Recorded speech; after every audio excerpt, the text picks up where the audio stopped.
Okay, that's fine. Then I won't worry about it because I cannot see myself. It's so as long as you can see me, that's Yes, fine. I can see, and I can see all everybody joining. I can see questions if you guys want to ask anything. So I just want to, yes, happy birthday again. That's how to Yes, start. thank you. I appreciate that.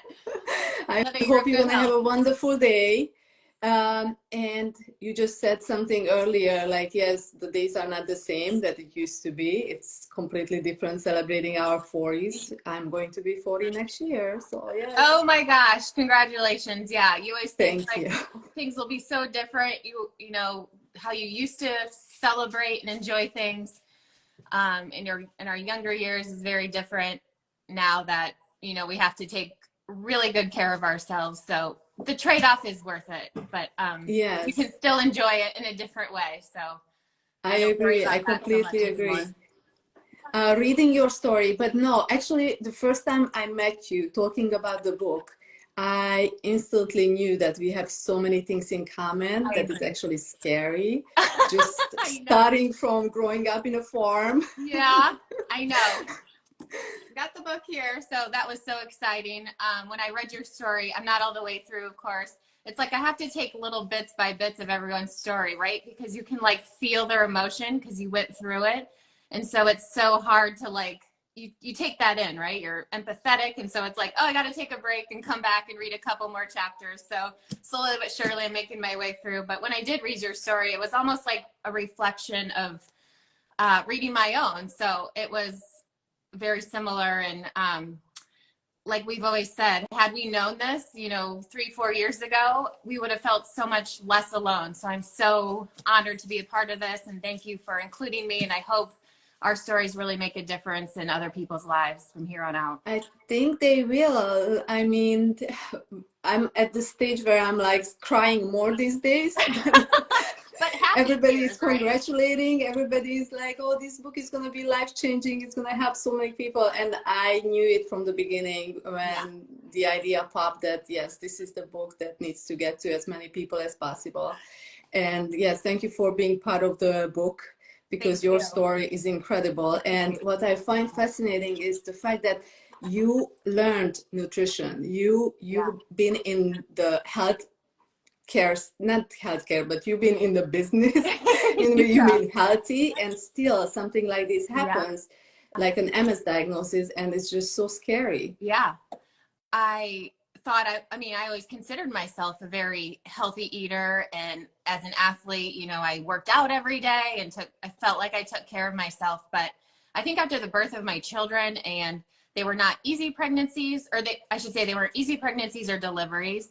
I just, you think back where if I would have done this different, or if I would have done this different, I would have paid attention to this red flag, maybe things would have been different. But even as a dietitian who studied in functional nutrition, I was still doing a lot of the things that were quote unquote causing inflammation to my body, where the average person can probably get away with eating the way they do. But someone who has, MS or an autoimmune disease like we do has to be very specific and intentional with the way they eat, with the way they take care of their body, the way they move it.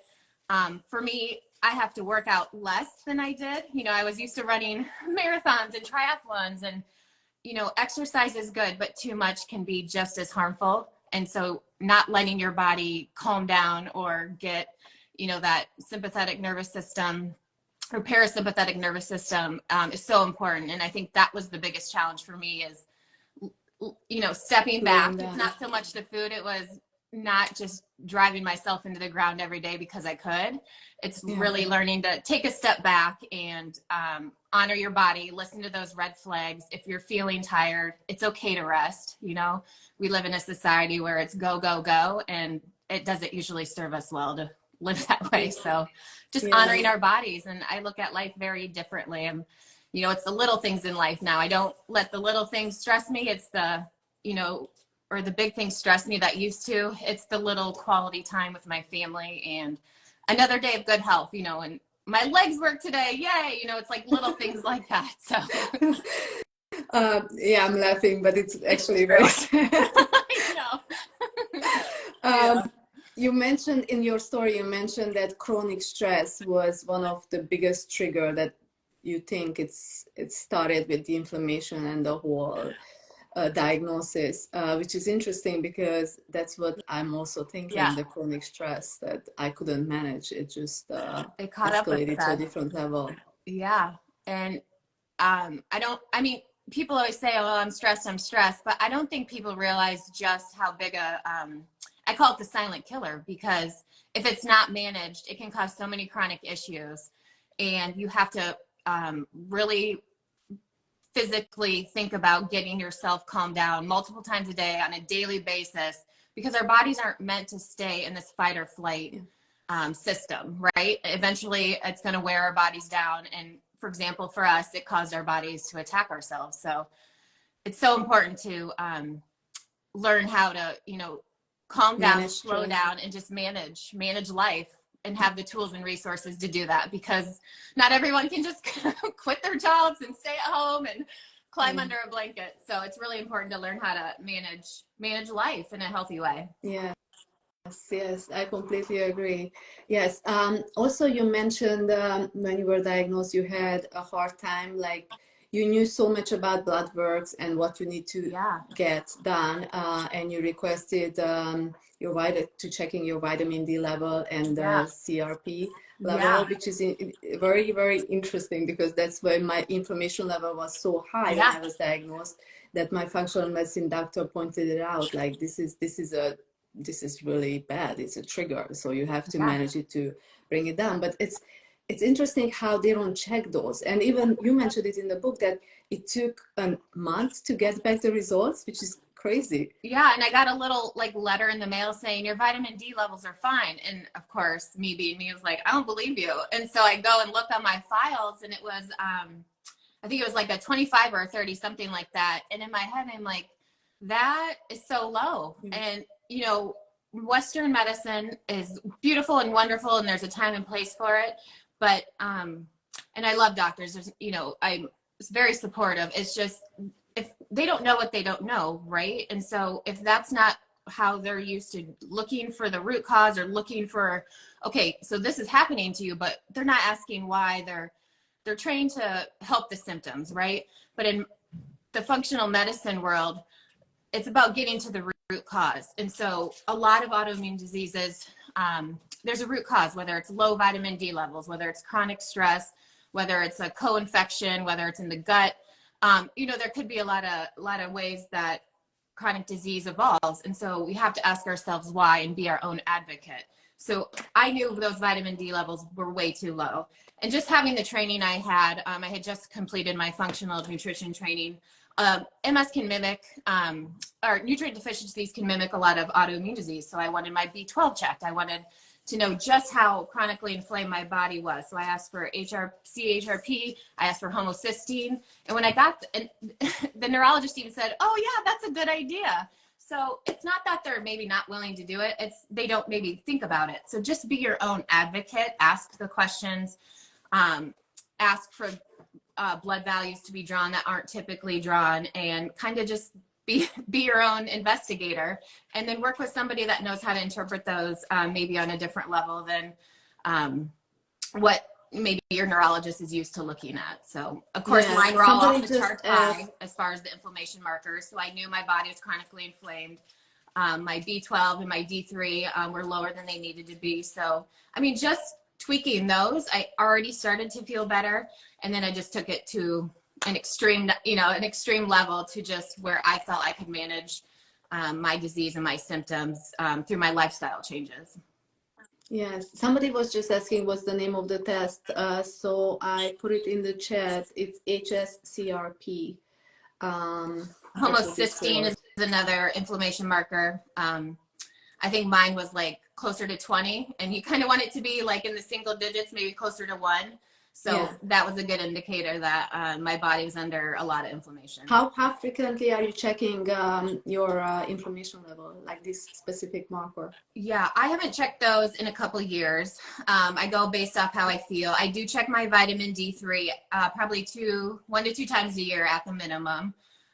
Usually in the winter, it does drop because I'm in Iowa, so it's very cold and we're very far from the equator here during the winter. But in the summer, obviously we're outside every day. I have 2 little kiddos, so we kind of live outside.